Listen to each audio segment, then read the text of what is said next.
6 and 42. So people forget. They don't realize that the food that you're eating is causing the cumulative damage that will then manifest into something really, really scary after 20, 30 years of consuming this. And that is the reason why you're dying. It's not because you didn't take care of yourself. You didn't know any better. You thought you were. It's the chemicals that they're putting in the food, the all natural. This is marketing.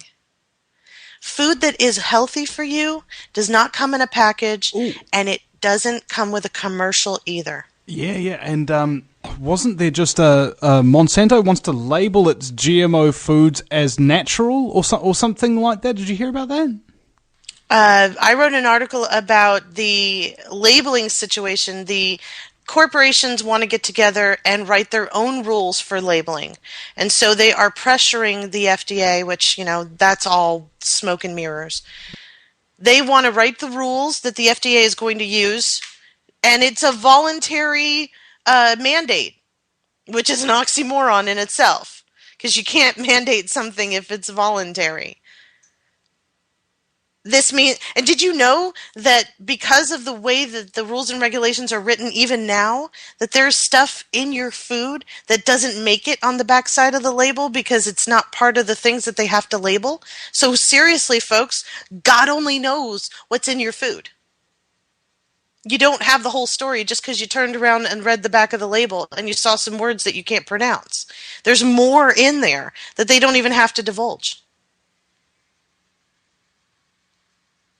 Good food comes from your local farmer. Good food comes from your local rancher.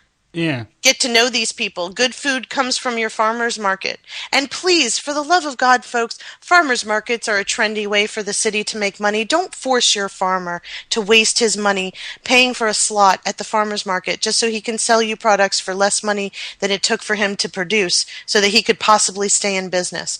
Buy a CSA box, community-supported agriculture. You might have to shell out $200 or $300 or $400 up front. And hey, look, gathering up that much money right now, I know it's difficult. It's difficult for all of us. But throughout the year, you're going to give that farmer an influx of money that's going to help him pay his bills throughout the year. And then every week or every 2 weeks or however the agreement is, you're going to get a box of fresh food. And some of these community-supported agriculture boxes is not just the farmers. When you think of farmers, you think of fruits and vegetables. It's also the ranchers. You might get some milk and cheese and meats, breads, and other, maybe even some organically processed canned goods like jelly and processed salsa. I've seen that in the box as well. This is a great way that you can take all of that money that you would be spending at the grocery stores and the big box stores and just collect it all up. It's wintertime. Collect it all up. And if you can't afford it, when the spring comes and the early summer and they start opening the farmers markets, go down there and see if you can sign up for a CSA box and get that food for the rest of the season. It's worth it. Because you know what's in that food. You can go to the farmer and talk to him. I mean, I've done this several times. I used to work on an organic farm. I knew a lot of farmers back then, but I still do this. When we moved out to Port Orchard, we were lucky. There's a lot of dairy farmers and there's a lot of local butchers and farmers that grow fruits and vegetables. You go out there and you'd be amazed, folks. If you go out there for a Saturday afternoon and you say, hey, if I help you guys work the field for a little bit and you can teach my children how to grow food and what's the best way to use organic means of pesticides, using neem or using beneficial bugs, and give your kids a little bit of an education and a little bit of self-esteem by teaching them how to be self-sustaining. And then on top of it, at the end of the day, you're more likely to get a box of fruits and vegetables to take home with you as a thank you. Why? Because we're taking care of each other. We're showing each other that we care about what goes into our food. And you can get to know the farmer. You can ask them questions about how they take care of, if it's a rancher, how they take care of their animals, how they take care of their chickens, how the farmer tills the soil, and you get a complete education here while getting good food, while supporting your local farmer, while making sure that the big agra doesn't get a hold of that one guy. See, if we focus in on these small guys in our local community and keep them in business, you know what that means? That means that more and more small guys are in business and less small guys are going out of business. That means that more of the small guys can end up going back into business. So again, if you don't participate in the tyranny by not falling for the marketing, if you make a conscious decision instead of reacting and participating in the Hegelian dialectic, you can make informed decisions that will actually change to our benefit, not theirs, but actually affect change in our world. It's a choice. We've got time. In fact, we've got an infinite amount of time, because the best part about this idea is it can start at any moment. It doesn't have to wait till Monday morning. You don't have to say, I'm going to lose weight next summer or whatever. You can do this right now. You Yeah. can make a conscious decision right now. I recall I spoke at the David Icke conference when he came to New Zealand, and that's something I said to the crowd. If you haven't, activated yourself, if you haven't gone out there and started to expose scumbaggery on your own yet, and what have you, I can assure you that as soon as you start doing it, as soon as you make that decision to do it, it's the perfect time for you. It builds your self-esteem. It reminds you that you always had that control that you thought somebody else had, and that you don't need to protest, because protesting is begging for something that you already have because you think that other guy's got it. You always had the right to hang up the phone. If you don't remember everything that I've said in the 3 hours, remember certain things. There's a slogan for every marketing product or product that's being marketed. An idea whose time has come. You always had the right to hang up the phone. You do not have to participate in anything, and I don't care what the other guy says. And that includes an argument. We live on social media. It's unfortunate because 90% of our communication is body language, and we've stopped, we put a blanket or a brick wall over our ability to properly communicate with each other. But when we can't physically see each other, we immediately look for tonality. And we look to see what the tone is. So we listen to the voice. You're listening to my voice right now.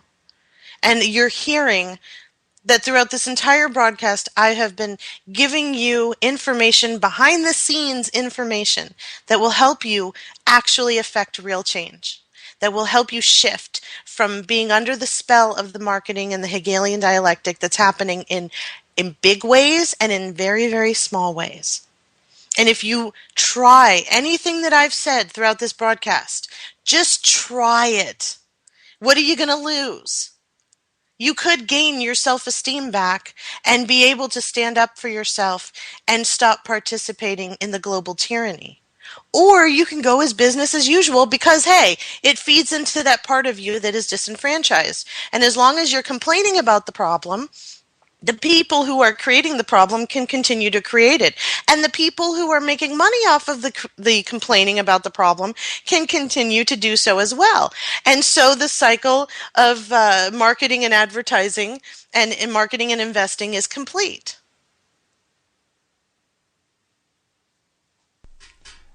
It's like the Emperor, Strike me The down Emperor with has it, and your journey towards the dark side will be complete. Absolutely. It is. And it's so, so simple. Like little phrases like they do it in plain sight. They do it in plain sight. They do it right in front of you. like 9/11. Yes, they do. They not only did it in plain sight, but they actually used planes to do it, which I thought was quite amusing. Okay, well, Susanne, we're almost at the end of the broadcast. Have you got any points you'd like to wrap up and what have you before we close off the show for today? Support Vinny's show. Support real independent media. I appreciate everyone who agrees with me and has decided to contribute to the U.S. Independent, that there must be at least one place, and I'm not saying I'm the only one, but there needs to be an independent, integral, journalistic media house that is interested in presenting information that keeps the audience informed, keeps them from reacting, so that we can effect real change in our world. And Vinny is a part of that. And what Vinny does independently is tremendous. And what he contributes to the USI, I am absolutely grateful for. And Dr. Rima Libo, and my good friend Thomas Sheridan, and Dane Wigington, and Charlotte Iserby, and Kevin Galali. These people know what they're talking about. And they have decided that they are not going to participate in the tyranny anymore. They don't fall for the marketing. And in my opinion, those people are 10 steps ahead. And so if you want to be where they are, a free, independent thinker who is actually affecting change and working toward the goal of restoring our sovereignty, not just domestically here in the United States, but all over the world, make sure that the Ukrainian people actually get what they really want, which is their own sovereignty and their right to it. Please support the people on the U.S. Independent. They have their own websites. They have their own stuff that's going on. Go to see them. Support their sponsors. Support Vinny's sponsors, because this is the only way. When the media implodes, and we're watching many, many facets of media implode as we speak, the best part about that is the people who are actually integral and are doing honest journalistic work will still be around when all the smoke clears. Let's help each other now. Yeah, I completely agree. Help me, ladies and gentlemen. and help all the people that are actually exposing a bit of scumbaggery, because Lord knows the mainstream media ain't going to do it for you, and nor are your government's going to do it for you. You know, it's all very well to complain about something, but I'll tell you what. Do something better than just complain. Be part of the frickin' solution. Thank you very much for listening. Go to thevinnyeastwoodshow.com for this show and many other archives and whatnot as well. And of course, please set up an automatic payment of only just a few dollars a month to keep financing this little operation, by which we can actually contribute to the solution, and you can be part of it. Thank you very much, ladies and gentlemen. Thank you very much, Susanne at the USindependent.com. And we will see you again sometime, ladies and gentlemen, assuredly.